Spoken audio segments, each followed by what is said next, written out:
ఒక అందమైన రంగుల తోటలో లిల్లీ అనే చిన్న అమ్మాయి ఉండేది. ప్రతి వసంతం లిల్లీ అనేక విత్తనాలను నాటి అవి అందమైన పూలుగా మారాలని ఆశపడేది. ఒక వసంతం ఆమెకు ఒక చిన్న విత్తనం దొరికింది. అది చూడటానికి చాలా చిన్నది.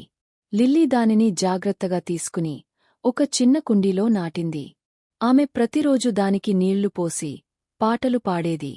కాని వారాలు, నెలలు గడిచిపోయాయి. కాని ఆ మొక్క పెరగలేదు. లిల్లీ కొంచెం ఆందోళన చెందింది.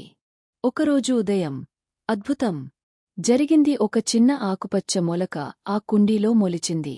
లిల్లీ ఎంతో ఆనందించింది. ఆమె ఆ మొక్కను మరింత ప్రేమతో చూసుకుంది. మెల్లగా ఆ మొక్క బలంగా పెరిగి సూర్యకాంతి వైపు ఎదిగింది. చివరికి ఆ చిన్న విత్తనం ఒక అందమైన పువ్వుగా వికసించింది. లిల్లీ ఒక ముఖ్యమైన పాఠాన్ని నేర్చుకుంది. మనలో చిన్నవారు కూడా సహనం, ధైర్యం మరియు కొంచెం ప్రేమతో గొప్ప విషయాలను సాధించగలరు.